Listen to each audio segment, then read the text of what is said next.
they give the political rights vis-à-vis all of Palestine to the Jewish people, provided that the civil and religious rights of all the inhabitants of that area are respected. Therefore... So there was input from the Arabs as well at that point? Enormous input, because the result in St. Remo is an event that should be celebrated by Jews and Arabs around the world, because at this conference it is decided that a large area of the former Ottoman territories, referred to as Mesopotamia then, Iraq now, or Lebanon and Syria, is to be for the benefit of the Arab inhabitants of those territories. So the largest area of the Ottoman territories goes to the Arabs as a result of the St. Remo decisions. But for the Jewish people, Palestine is supposed to be the setting. And then I'm referring to the area both west of the Jordan River and east of the Jordan River, comprising what is now Jordan today. The leader of the Zionist movement thought that this decision in international law was so relevant and so significant, was such a turning point, that he said, the St. Remo decision has come, that recognition of our rights in Palestine is embodied in a treaty with Turkey and has become part of international law. This is the most momentous political event in the whole history of our movement. And that's perhaps a critical line there, in treaty with Turkey. That's right. It's a very significant line. And he says it's no exaggeration to say in the entire history of our people since the exile. That's the significance of St. Remo. And I can show you the villa in question is still there because I... To this date, and this is the... I visited the villa. Wow. Same location, just remodeled. A number of months ago, and it's now a luxury condo, and I was able to actually stay in the very apartment where the area of the building where the decisions were made. Wow, amazing. So St. Remo is the place and time when those who had the power to make a decision made a decision in favor of the Jewish people in respect to an area called Palestine then, and in favor of the Arab people in regard to a huge area called Mesopotamia, Iraq, and another area which was Syria and Lebanon. Now, the result of this conference in St. Remo is the preparation of a number of treaties, one of which was the Mandate for Palestine. Now, this is an international treaty which is a source of rights and obligations. At the same time, a mandate for Iraq, a treaty, was prepared, and a mandate for Syria and Lebanon. In the mandate for Palestine, it is stipulated that it is the responsibility of the trustee, which was chosen, England, the UK, to take the steps necessary for the establishment of a Jewish national home as laid down in the preamble, and the preamble to that treaty specifies that the historical connection of the Jewish people with Palestine has been recognized, and the grounds for reconstituting their national home in that country. The very thing that was presented at the Paris Peace Conference by the Zionist organization, what they asked the group of leaders to recognize was in fact recognized. At the same time, what the Arabs were looking for, recognition for the support of a large independent Arab state, was recognized to the extent that chunks of the territories of the Ottomans were allocated to them under separate treaties. But yet, Dr. Gautier, what is now recognized as the area of Jordan, what people refer to as Palestinian territory, there is so much division there. First of all, I'd like your comment on who comprises this area of Jordan, because I think a lot of people don't understand how varied the demographics of Jordan is. If you can just bring us up to speed on that. Well, you have to understand that at the time of the Mandate for Palestine, it was not referred to as the Mandate for Palestine and Jordan. There was no Jordan. There was an area called Transjordan. Yes. The intent was for the entire area to be the location of the Jewish national home.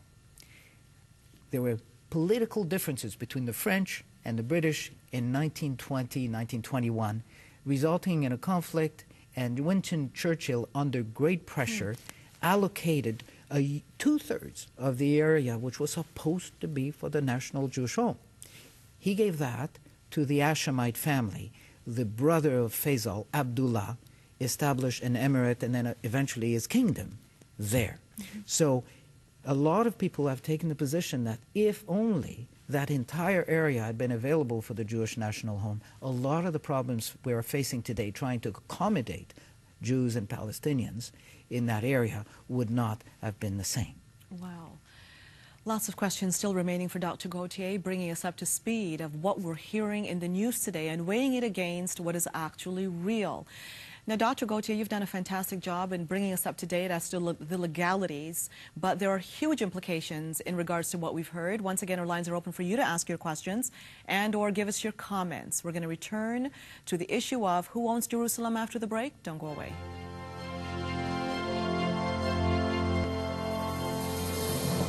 Hello again, and welcome back to our discussion on who owns Jerusalem. Once again, our lines are open for you to ask any of your questions.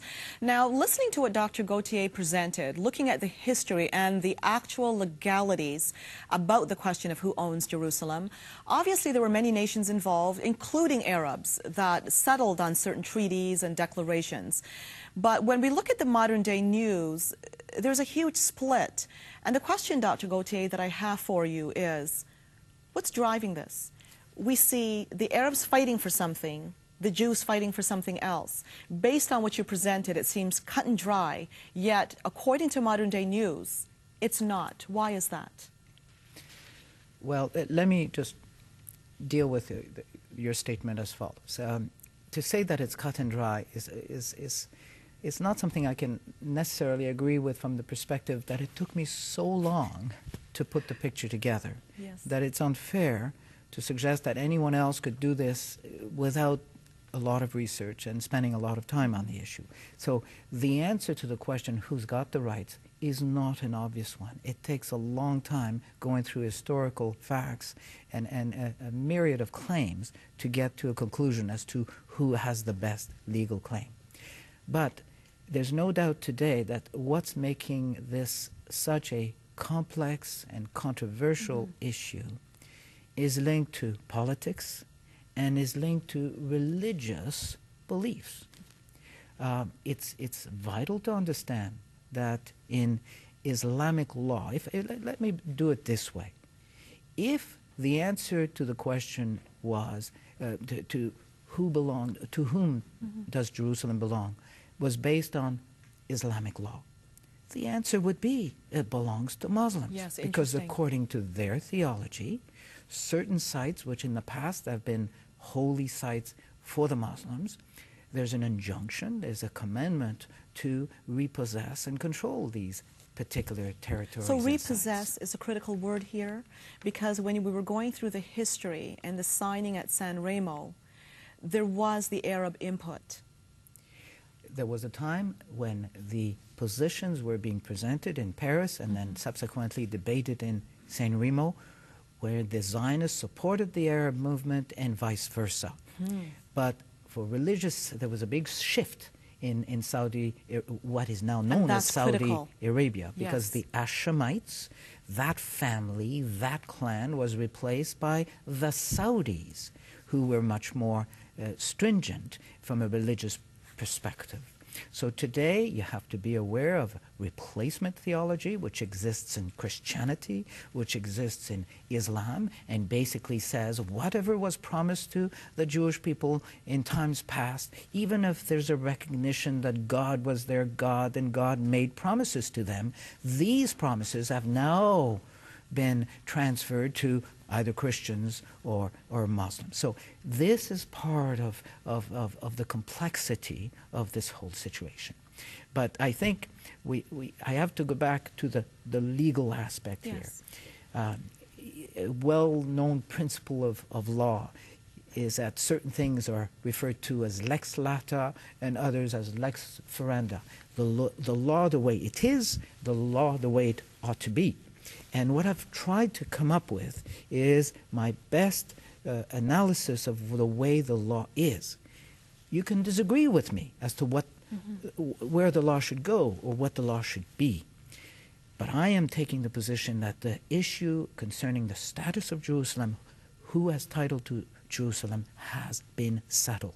It is res judicata. It is chose jugée in favor of the Jewish people. Now, does that mean that the Arab inhabitants, the Palestinians,